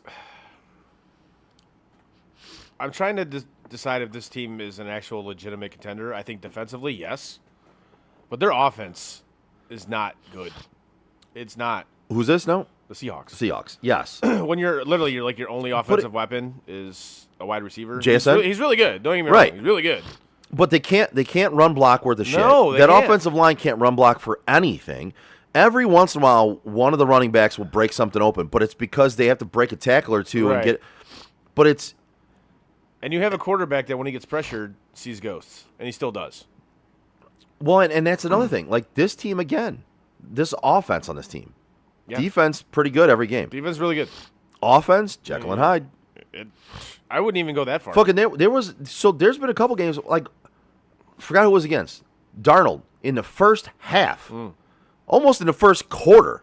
I think it was 3 touchdowns to JSN or whatever it was. Like he had 3 or 4 touchdown passes, like 200 yards.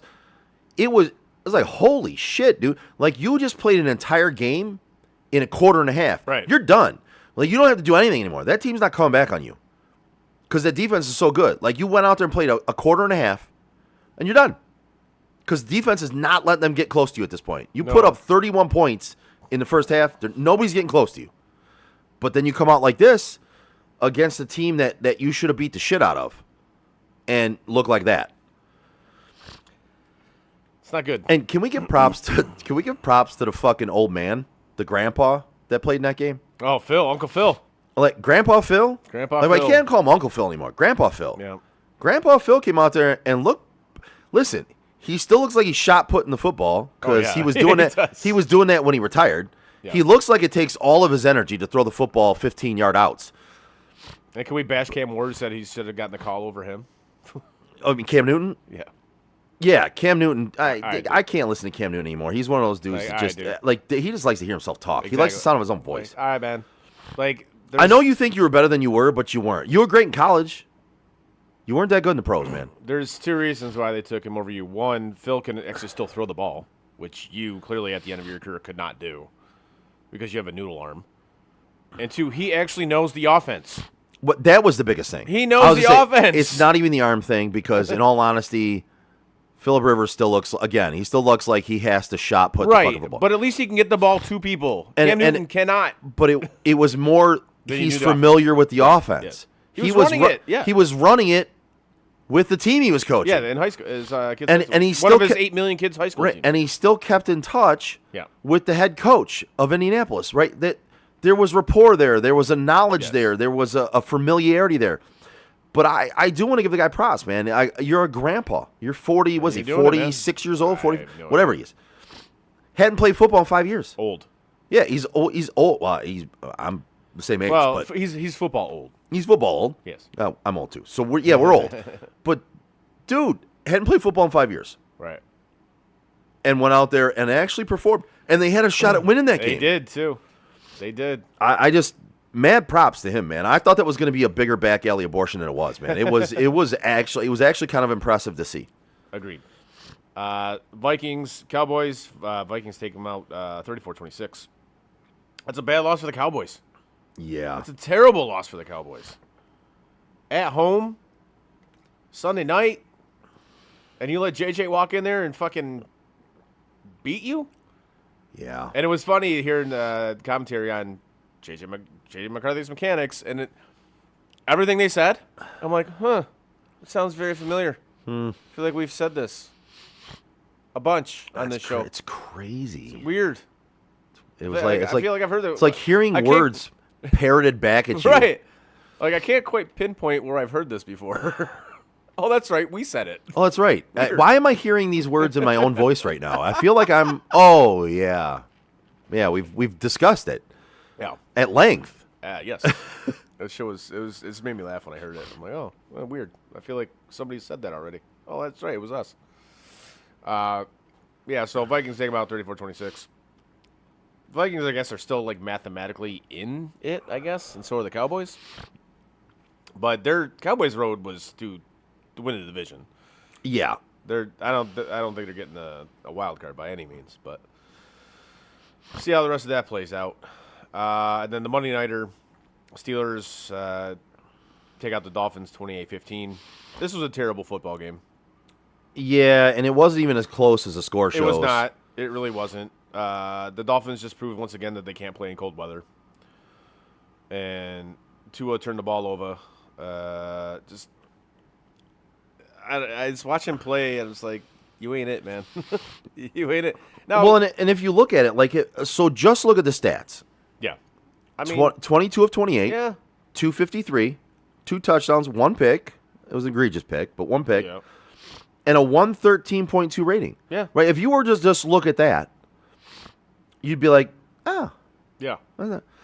But it's his decision making. Yes. It's where he throws the football at times. Like, I saw him take a very egregious sack yesterday. It was like 10 yards. Like, throw the ball away. Yep.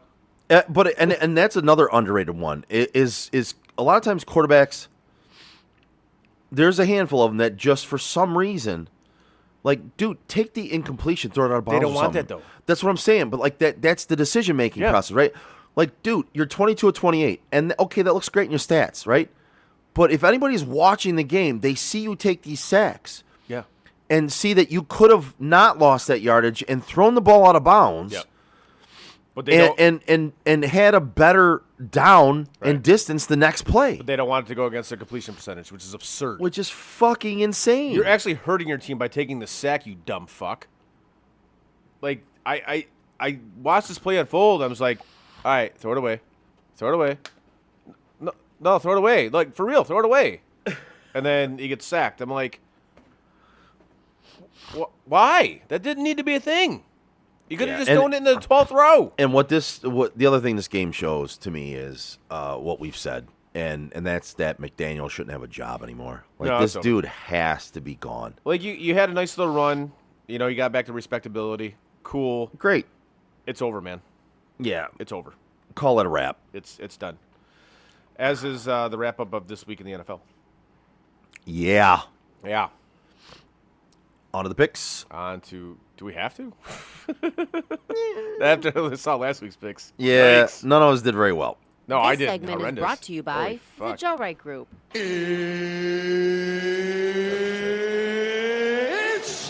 time! Okay. So look at the picks. Now, I'm just going to bring you up to date. I'm not going to go back any of the weeks that we didn't talk about, like the last one. Yeah. I did not have any. Wait a second. Allison, I didn't do Allison's pick from last week because they weren't I in know. I put him in earlier. there. Well, shit. I got to redo hers now. Okay. Maybe I won't do that.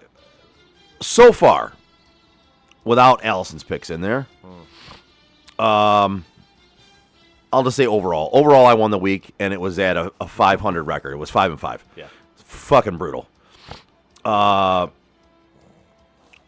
Chris, you and Eric / Alicia were 3-7. I think Eric made those picks.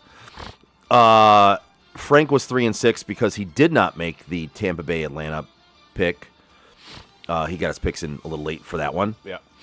And I will go through and do some of these now for Allison's and get those updated. But way to go on that one, buddy. Yeah, my bad. On fucking me over with that one. Yeah, sorry, buddy. On that note, once I put Allison's picks in, I'll see where she's at. But she's still in second place right now. Eric's in first at a 50.79. Allison is 50.44. I am 50.19. Chris, you are 47.87.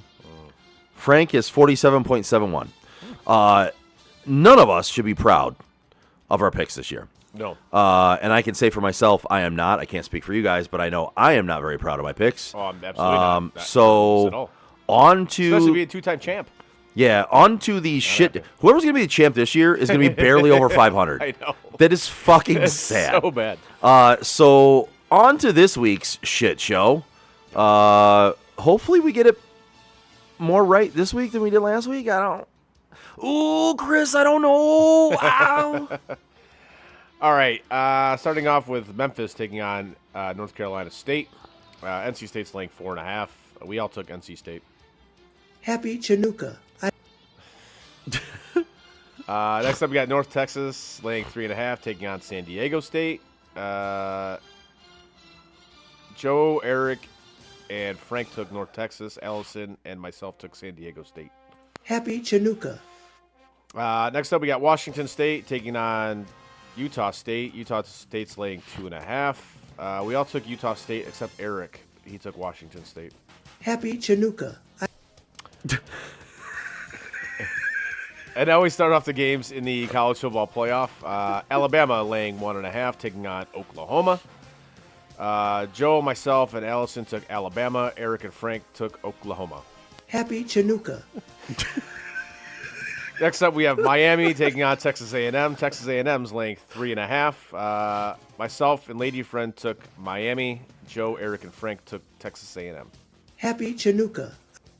Next up, we got Tulane taking on Mississippi. Mississippi's laying 17.5. Joe, you and I took Tulane. Eric, Frank, and Allison took Mississippi. Nice.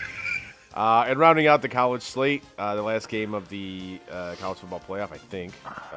This might be an afternoon game. I'm not sure yet. James Madison taking on Oregon. Oregon's laying 21.5.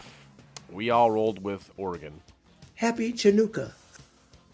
Oh, shit. I didn't make a lock. Hang on one second. I'll make a lock.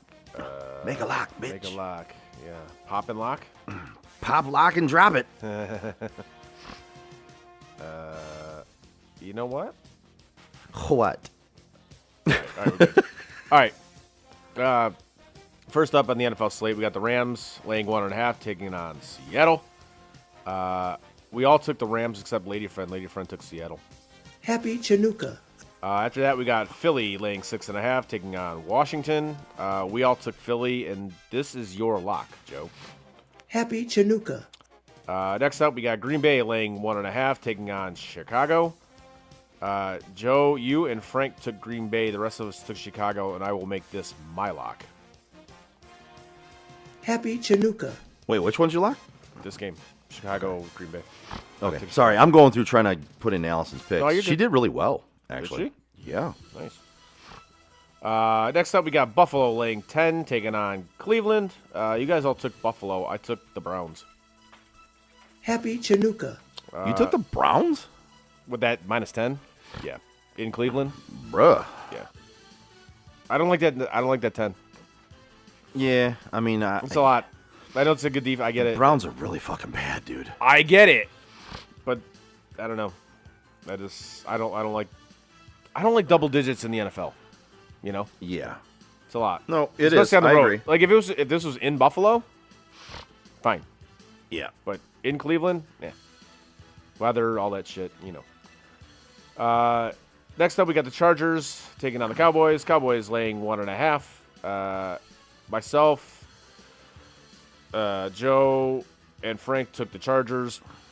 Eric and Lady Friend took the Cowboys. Sorry. Nothing? My bad. I'm Happy over. Chinooka. I'm trying to add up Lady Friend's picks, man. I get it. After that, we got Tampa Bay laying 3, taking on Carolina. Everybody took Tampa Bay except myself. I took the Panthers. Happy Chinooka. Next, we got Jacksonville taking on Denver. Denver's laying 3. Everybody took Jacksonville except me. I took Denver. Happy Chinooka. After that, we got New England taking on Baltimore. Baltimore's laying 3. We actually all ran with the Patriots. Happy Chinooka. Then we got San Francisco laying 6, taking on Indianapolis. Joe, you took the Colts. Everybody else took the Niners. Happy Chinooka. And That one's more about the spread for me. I get it. I think San Francisco's going to win. At 6 points, I'm not sure about, though. And the final game on the NFL slate, the biggest game of the week, per usual, we got the Steelers taking on the Lions. Lions laying 7. Myself and Lady Friend took the Lions. You guys took the Steelers. And If we those, take a fucking tight end, I quit! and those are this week's picks. Happy Chinooka. On that note, happy Chinooka, Happy Chinooka. to everybody because it is Chinooka, I've heard that. Hanukkah. All right. And if you're looking to go watch any of those games we talked about, the college football games or the Lions game or anything like that, any of those games, look no further than going to Tap and Barrel Grill in Shelby Township. They're one of the newest sports bars in Metro Detroit. They have an upscale sports bar that features over 40 craft beers on tap, handcrafted cocktails, and a delicious scratch-made food menu. The comfortable feel, attentive staff, and fine dining food options make it a must-visit spot for sports fans and foodies alike. Whether you're watching the big game or just looking for a great meal, Tap and Barrel Grill has you covered. Visit them at 50055 Van Dyke Avenue in Shelby Township or go to tapandbarrelgrill.com. Nicely done. Thank you, sir. On that note, anything else that we want to cover before we get out of here? We will be doing a show next week, correct? Yes. Next Tuesday, before the holidays, we will have a show. So tune in for that. Yep. Got anything else, buddy? No. All right. Give us a like, a share, and a follow on our social media like Facebook, Twitter, Instagram, Twitch, and YouTube. You can find all of our podcasts on your favorite podcast provider. Check out SOTDET.com Click on shop, buy some stuff. We'd appreciate it. Also, click on our sponsors' links. Give them a like, a share, and a follow as well. SOTDET.com. On behalf of Chris, I'm Joe. We are Sports on Tap Detroit. See you next Tuesday. And that is it for us today. No! God, please, no! Bye. Have a great time. No! God! Bye, guys. No, no, no, no, no. Bye, buddy. No! Goodbye. No! Goodbye. No! It's never goodbye. You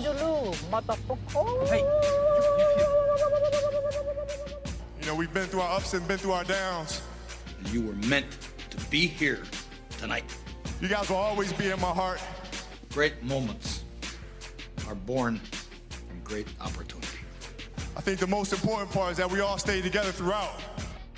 Don't give up. Don't ever give up. Live. Fight like hell. The best thing I have ever done, the best thing I will ever do, is be a dad.